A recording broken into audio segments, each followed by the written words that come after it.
Hi guys, and welcome to our post-game show for A GoRuffly Pilgrimage.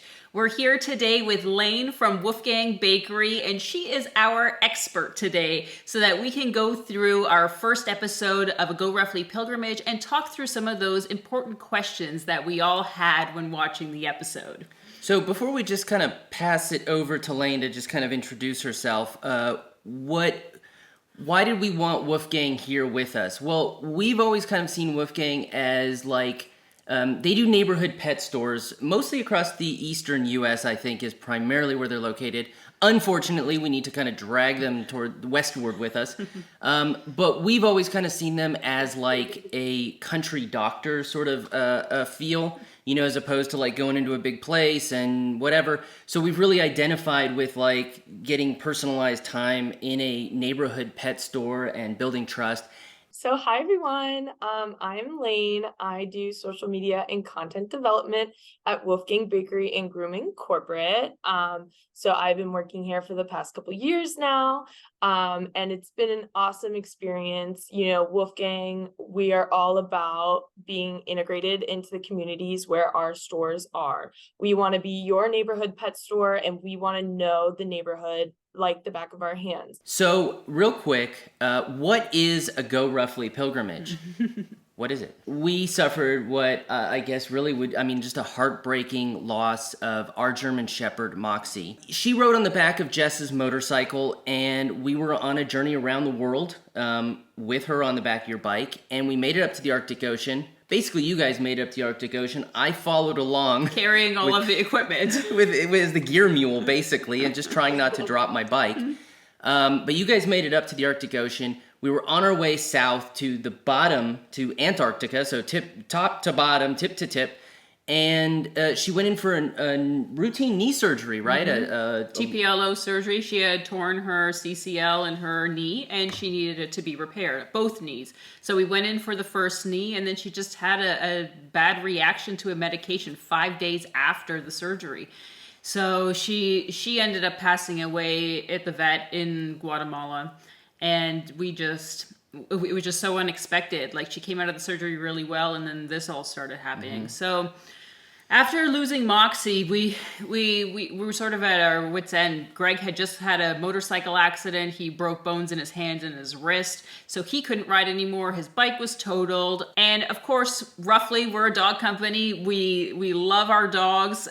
We love getting people riding with their dogs in their canine moto cockpit. So we knew eventually we'd need a new co-pilot. So before we did that, we wanted to do something else that sort of commemorated Moxie and honored her and the special bond that I shared with her by riding with her.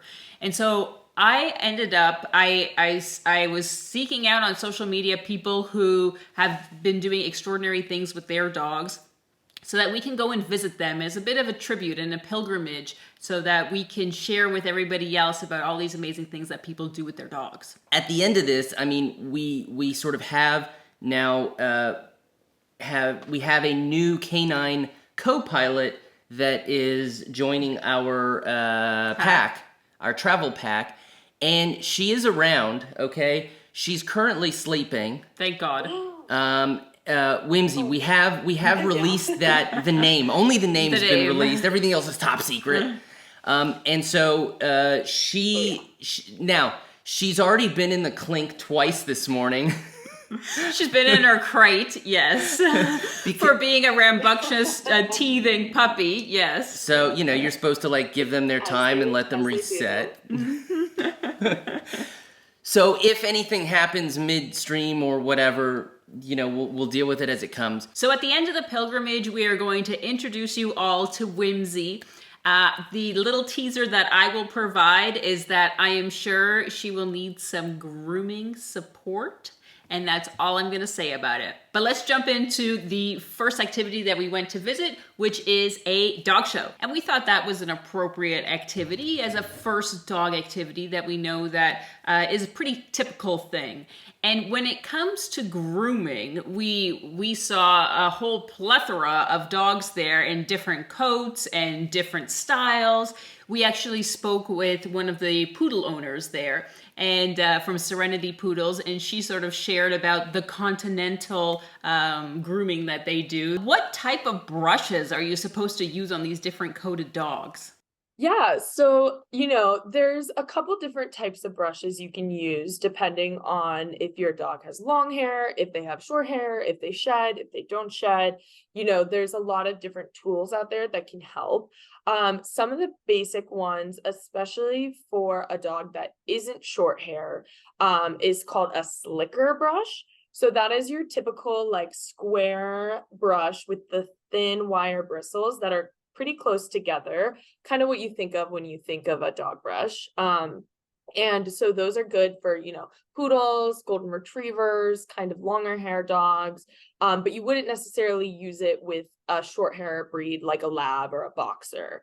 So with long hair breeds, you also want to have a metal greyhound comb. Kind of think of like your typical comb, but it's metal. It's a little bit thicker. It's got a little more weight on it. And the metal comb, really helps you get to the root of the hair and get out, any knots, any other kind of, gunk that's under there. And those are good for like poodles again, Bichons, Huskies, any of those longer hair breeds. And then for shedding breeds, you can also use a de-shedding rake if they have long hair. So it kind of looks like a little rake and it's got like kind of farther spaced apart prongs. And so the de-shedding rake is good again for those like Huskies, Goldens, Australian Shepherds, like what I have. And then if you have a shedding breed that has short hair, so like a Frenchie or a boxer, a pit bull, you want to use a rubber brush, kind of like the ones you use when you're grooming a horse, actually. It kind of like loosens up that hair underneath, and then you can brush it away easier. But usually I would suggest talking it over with your groomer because they do know your dog's hair type the best, and they will be able to kind of give you like more specific advice on what they would suggest for your dog specifically. But I predict that you guys will need a de-shedding rake and a slicker brush for sure. That's wonderful. Yeah, that's interesting about the rubber brush. Like I've never had a short coated shedder before, so that's really interesting. I didn't know that. Certainly for motorcycling, but then also for having to head out the window in the car. I mean, if you go on boats, like anything that puts you into the wind. Yeah. I mean, is there a particular sort of, I don't know, like quick sort yourself out, before you dismount from the bike and like go show yourself to the world? Well, I would definitely say any activities you're doing with a dog that could tangle their fur, you should try and brush them as often as possible. I know in practice that isn't always realistic. However, you should kind of try at least a couple times a week to brush out that fur, especially if you have a shedding or long-haired dog that needs a little more maintenance. The short-hair breeds, you can kind of, you don't necessarily have to pay as much attention to it. But with the longer hair breeds, you definitely want to pay a little more attention because if you don't, eventually you'll get matting and then your groomer's going to have to shave your dog and then you're going to be upset. So I feel like put a pin in that because when we're very soon like back on the road with Whimsy this time, what is the like end of the ride day campsite sort of maintenance brush down that she's gonna need? I think Lane's gonna be able to provide us a pretty good 3 minutes or less. Here's what you do to kind of get her back in order before putting her down for the night. As we were watching the dog show and the dogs in the ring, one of the things that they always were checking was the bite or the teeth of the dog, I guess, to see how well it conformed to the breed standard. And obviously these dogs have beautiful teeth, like beautiful white teeth. They look perfect. Moxie, as she was getting a little bit older, 5-6 years old, you could see that she was starting to yellow. We did give her bones as a young puppy, so you could see that she did like grind down her teeth a little bit. What do you sort of recommend in terms of ensuring teeth health for dogs so that they could potentially look as beautiful as these show dogs do? Yeah, so with dental health with dogs, it's super important. I would say establishing a routine dentally with your dog is crucial and one of the most underrated things you can do for your dog. I would suggest, daily brushing, which I know seems like a lot, and sometimes, dogs aren't comfortable with it. You just have to kind of start slow and do what you can. If you can only brush it once a week, if you can brush a couple days a week, and then slowly build that routine to every day. Because I don't know if you know this, but you can extend your dog's life by 20%, which is like years, just by keeping up with their dental health. So daily brushing, getting regular dental checkups, supplementing that with like dental chews, and then giving them regular chews, which they can chew on and help, scrape the plaque off their teeth. But periodontal disease, which is gum disease, can get into the bloodstream and also other parts of the dog's body and can cause other health issues down the line. So you really just want to start slow with your dog. And, they have finger toothbrushes where you just put the doggy toothpaste on it. You want to go really slow, work them up to it.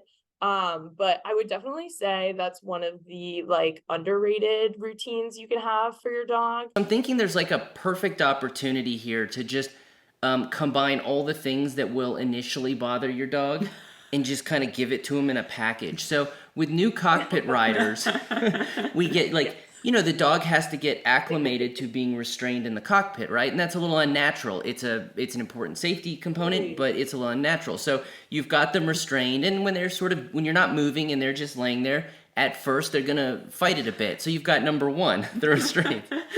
Then there's the rec specs, right? Super important to have the protection over your eyes as the wind and the bugs and everything. Yeah. And so, but the dogs don't love that. That took Moxie quite a while to get, chill with that. So they're fighting it here. Number two. And now you want to brush their teeth? Yes. I feel like this is a perfect opportunity to be like, you don't like the restraints? Let's put the goggles on. You can focus on that. You don't like the goggles? Let's start brushing your teeth. You can focus on that. Okay, you don't want your teeth brushed? Let's let you go back to the goggles. Like, we can just keep round robining this thing until we're like, okay, I'm in submission. Just. Yes. So this poodle here, Rosalia, she is pure white. She looks beautiful. Question is, how do you keep white dogs white? How do they not get brown and dirty? Yeah, so keeping white dogs white, it does keep a little bit of maintenance.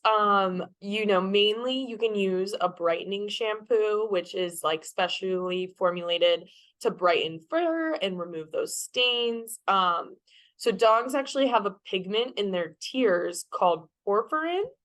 And it kind of creates those tear stains you see on dogs' faces. So it can kind of build up, and they have special shampoos you can also specifically get for that. At Woof Gang, we do a blueberry facial that kind of helps with the tear staining. And you can really catch this more on a preventative level by using doggy face wipes, daily or as often as you can, just to get that pigment off of their face, and prevent like skin infection and things like that.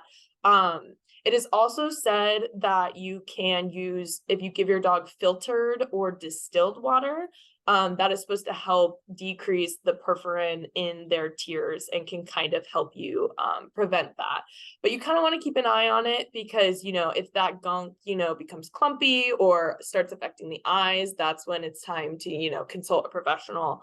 But as long as you keep up with kind of that daily, weekly maintenance and use brightening shampoos along the way, you can keep that white kind of pristine look for sure. So the greatest thing about that, okay? So back when I used to wear contact lenses, I would like have to, I'd get dry, and so I'd have to do these like eye scrubs. He would carry, no. Greg would carry like hundreds of these like one-use eye scrub things, and he would go and he would like cut them into fours, so that he would have like one for we were traveling. 4 days. And I would always say, all I know about you is your eyelid scrubs. It was like ridiculous that he had these things. So now I think it's the greatest thing Lane is saying, like, you might have to do like you might want to do these like under eye scrub things. I would love nothing more than to see you doing that with the dog, like these little things, and then my whole life will have come full circle. Okay, so I think the takeaway there that I'm gonna pull from this is you can't just like mix in a little bit of Clorox. No, you can't just bleach them white. No.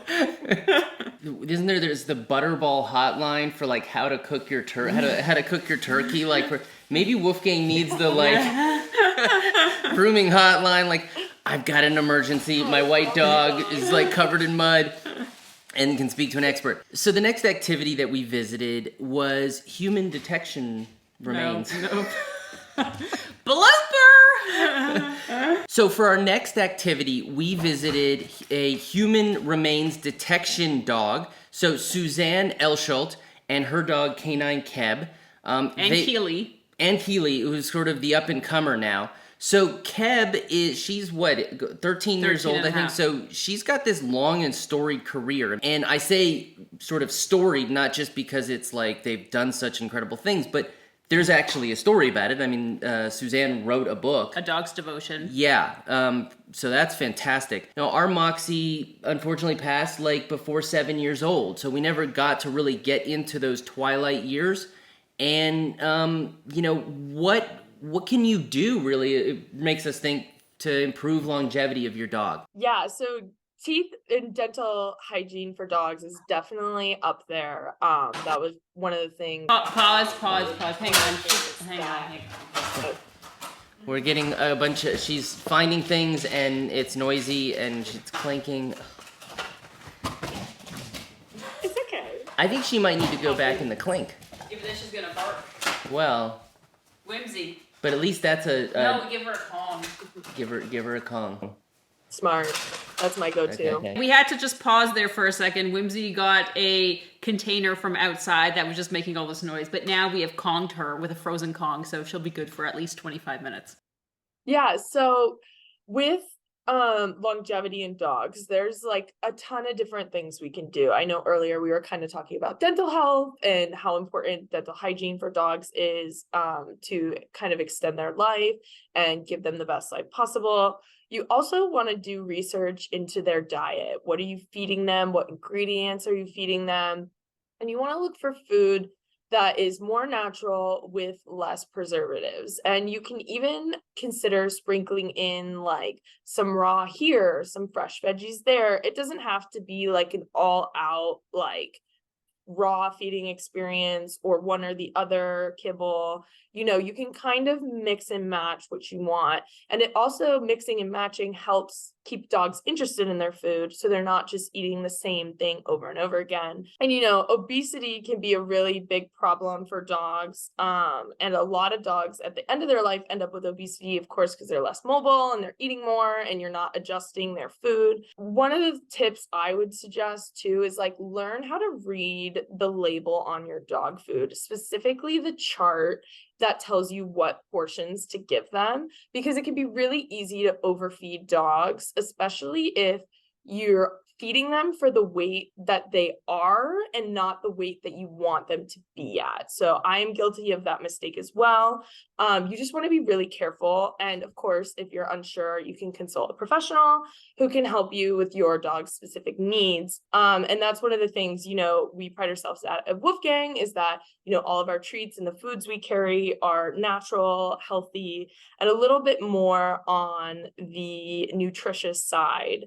Because we know it's important for us to eat healthy and it's important for our dogs to eat healthy too. That was really great information. The one thing that I really picked up on was about reading the labels on the back about the portion sizes. We had that issue with Whimsy. So Whimsy, as a puppy, she wants to eat everything and she would just continue to eat if we gave her food. And I felt like, well, maybe I was underfeeding her. But as I read the ingredients on the back and the portion sizes of which she's supposed to be, I realized that I was in that right range. So I'm glad that I did that. Otherwise, I would just continue to feed her just because I thought that she was hungry. Well, and especially since Moxie was much more of a Right. grazer, like she just kind of was very self-regulating, even from the time she was a puppy. And these are very different dogs, very different in terms of what they'll eat. Like Moxie would never eat a blueberry. Whimsy will eat anything that's on the ground. Anything that you give her, it's like she doesn't even use her sniffer. She'll just go right to it and eat it. So very different types of dogs. Supplements is sort of one of the things that we really latched onto with Moxie. You know, we try to start that as early as possible, knowing that shepherds can, you know, have those joint and hip issues. And like she passed away 5 months ago now. I still have a 6 o'clock reminder every evening that says to give her mobility bites. Yeah. And I just can't see my way to like canceling that reminder. Keb and Keely, they obviously have to use their noses a lot in the work that they're doing. And we actually had this question from a prospective cockpit customer who was concerned because their dog also did some sort of scent work. And they were concerned that by riding in the cockpit and having the wind on their face, that it could, I don't know, lessen their sense of smell. Is that something that somebody should be concerned about? So it can depend on a lot of things, you know, which way is the wind going? What's the temperature outside? How humid is it? What kind of flow the wind is blowing in? There's like a lot of different factors that can affect a dog's scent. But they don't necessarily get overwhelmed. And that's for like a couple different reasons. So one thing is airflow management. So dogs can adjust the airflow by altering, you know, the position of their head, their nose, their ears. Like think of a dog with its head out the window, you know, they don't necessarily, you know, they're still getting all of that wind, but they can shift and adjust how much they're taking in. Also concentration in filtering. So dogs have a special olfactory system. It's a fancy word for, you know, the schnoz. And that allows them to distinguish and focus on different scents amidst a variety of odors. So they can selectively like filter out or ignore certain smells while honing in on other ones, helping them kind of process scents more efficiently. They have this remarkable ability to adapt to different scents and become habituated to familiar smells, which helps with that sensory overload. So if they're in the back of a cockpit, they could always dial in to the smell of the cockpit or the smell of you in front of them or something else that's familiar to them to kind of block out all the other scents that are flying by them probably very, very quickly. There's certainly that element to which, you know, you think like a muscle, their schnout, their sniffer, their schnoz is, you know, like it needs to be exercised. And you can understand when this, I think it was a gentleman who, you know, had this concern. He was very interested in riding with the dog, but he's like, I think it was search and rescue. Was it? And I thought, wow, there'd just be nothing cooler than someone like, you know, Top Gun style pulling up on a motorcycle to then do search and rescue, you know, and the dog leaps down from their cockpit. But of course, we're not going to tell somebody, whoa, no, don't worry about it. You know, it's not going to affect their nose. There are so many cases where Moxie would be ahead of us in a smell and like anticipate something. And frankly, a lot of cases where she like missed it. A whole herd of cows on one side and then we've passed it. And then she whips over like, you know, double take, like, wait, did I catch a scent? Like, no, you missed it. It's gone. So Canine, Keb, and Suzanne, they were like helo dropped onto Mount Rainier when there was the also landslide. I think it was 2014. How do you get your dogs used to those types of things, especially when it's the very first time when they're encountering this new experience? So you really just want to create as many positive experiences with as many unfamiliar experiences as you can, especially with puppies. It's important to start slow and start early, you know, and if you have like specific concerns, you can kind of start with that. But you kind of want to generally expose them to different situations, different textures, different sounds, and doing that early on can definitely help in the long run. A great example of this is grooming. So we tell people, you know, we encourage them to start introducing their puppies to brushes and things that they'll come across in their grooming, like blow dryers, as soon as possible, and giving them, rewards as they're behaving. And you just want to build those positive experiences. That way, when it's game time and they're on a grooming table, they're used to it. They already know people are going to be touching their feet or touching their face. So you kind of want to start slow, like put them near a brush, let them sniff the brush and give them treats, and then build up to, okay, now I have the brush and it's on your fur, just resting. And then eventually you build up to actually brushing. And, it's really just taking that slow process and then giving those positive experiences. You can even do like a practice bath without actually getting them wet, but still showing them all the things like a nozzle or all the things that they're going to come in contact to, but without the water, and giving them rewards while they go, so that they build the positive experience first and they're not just like thrown into the deep end. So if you live in an apartment and you get a dog and you're worried they're going to react to, noises or sounds around them, you can kind of like simulate that. You can have a friend like wait out in the hallway and make some noise while you reward your dog for being calm. Or you can play like garbage truck noises like on a YouTube video and give them rewards, kind of just exposing them to little things that you may not be able to on the regular, but that you can start small. And again, like giving them that reward for being calm and dealing with it and not having a reaction is just a great way, not only for bonding too with your dog along the way, but to prepare them for different experiences they're going to run into in the future. That's something that we were thinking about when it came to fireworks. So in Guatemala, they do fireworks all the time, like for any type of celebration. So they're going off all the time. And Moxie, because she grew up there, that was normal for her.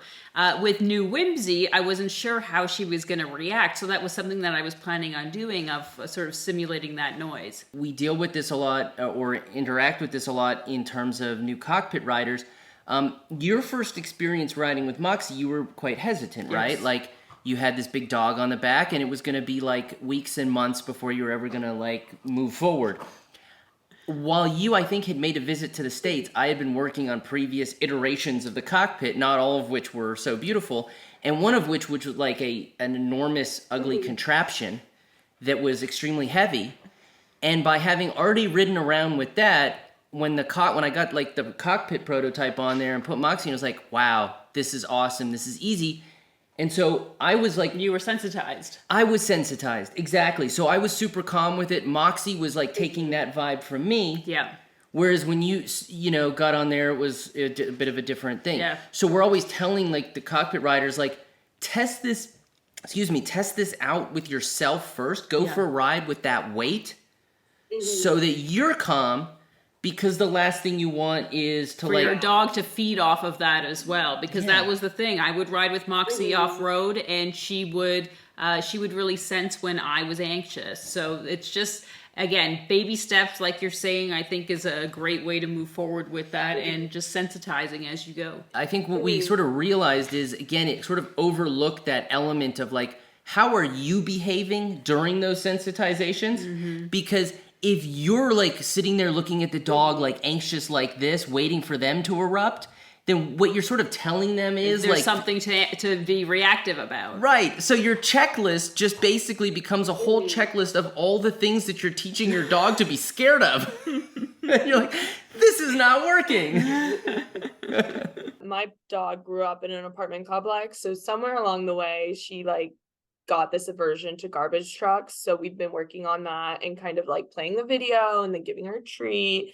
And like you said, our anxiety, they definitely feed off our anxieties. They are so in tune to us and they know. So, even like you said, if you have to do a test run by yourself, make sure you're comfortable with it. That way you can be cool and calm and like ready to set the vibe for when you are doing these desensitization tactics with your dog. Southeast guide dogs, when they go through training as puppies, they do puppy education twice a day, just like exposing them to new things. And obviously, working dogs get held to a higher training standard, but you can kind of, take that practice into just being a normal pet owner. And you really just want to expose them to a little bit more each day, keep that positive, reinforcement going, whether that's like, teaching them how to stand on grass versus gravel versus concrete, even like strollers. I've seen a lot of dogs be triggered by strollers. So that's kind of, you don't think about these things until you're faced with it. And then you're like, oh, my dog has an issue with it. So then you just have to take a step back, reintroduce it in a controlled environment where you're calm and your dog is calm, and build it up as you go. Thanks, Lane, for joining us for our post-game show for episode 1 of A GoRUFFLY Pilgrimage. We'll be back again next week with, I think, 3 new activities that we're going to be talking about, asking you some more questions that we have and that people have asked us. And if anybody who's watching has any questions about stuff that they've seen on our episodes and they would like answers, don't forget to put it in the comments below and we'll make sure that they're answered.